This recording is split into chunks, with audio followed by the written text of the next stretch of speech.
They called for extra medical help and for donations of blood. And at the morgue, an outpouring of anger and of grief.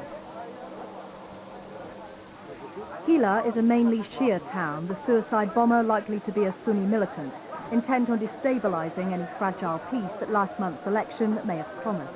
But there's little chance of anyone here being lulled into a false sense of security. The Iraqi authorities have acknowledged they'll need the help of American troops for some time to come to wage their battle against the insurgents.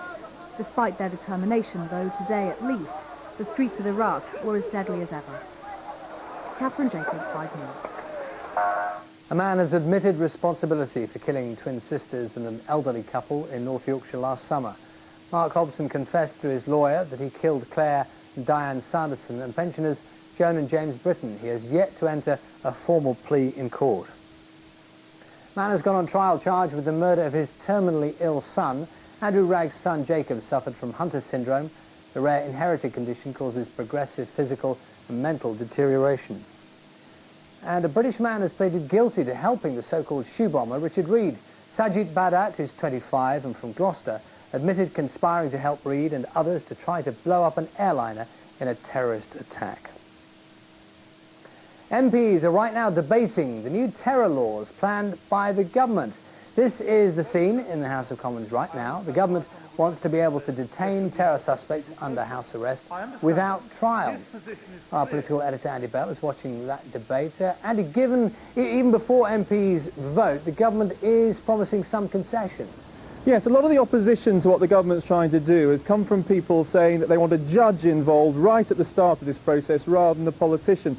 And today the Home Secretary Charles Clarke has said, look, the way we want this to work is that a Home Secretary, if he wants to put an individual under house arrest, will have to apply to a High Court judge who will take that decision within 24 or a maximum of 48 hours to cover the possibility that the individual involved might disappear, essentially, while the judge is taking that decision.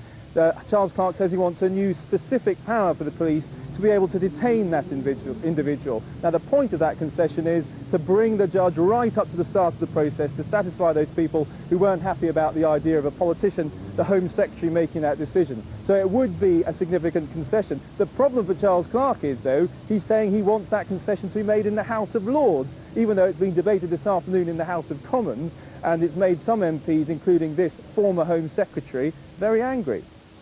It reduces our proceedings to a farce if we know we're about to discuss a bill which is going to be amended if the government gets its way in another place. And it is a quite intolerable contempt of this House to proceed in that way. Now, despite that anger in the House of Commons, it's likely that the government will get its way in the vote there later on this evening. But the bill then goes up to the House of Lords, where it's still very unlikely, I think, that it will actually get to the House of Lords, even with this extra concession.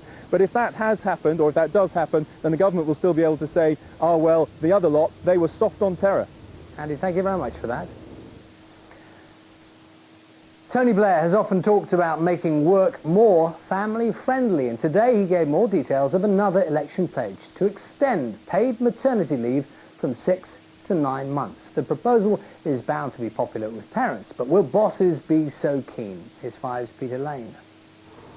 Quality time at home together for William Sawyers and his mum Sharon. She's got just a few weeks left of paid maternity leave before going back to work, so was keen to hear the Prime Minister tell Woman's Hour all about how the government will give new parents more time for bringing up baby. What we're trying to do with these proposals is just acknowledge this is the future, and the future is one in which it's incredibly difficult for people to juggle work and family life, and we need to be extending the ability of people to get help with that.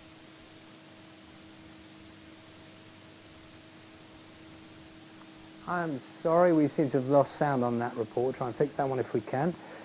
We want to know, of course, as we always do, what you think about those proposals in today's 5 vote. We're asking, should mothers be given more paid maternity leave? Yes or no? How do you say? Ring us on 0901 101 5555, or you can text the word yes or no to 85333. We can take a look at the voting so far. 36% of you say yes, they should get more. 64% of you say no, they shouldn't. Keep voting, we'll bring you those results throughout the evening. And not to be outdone, the Liberal Democrats have been unveiling their plans for the economy today. As part of the party's alternative budget, Charles Kennedy promised to help first-time buyers by raising the threshold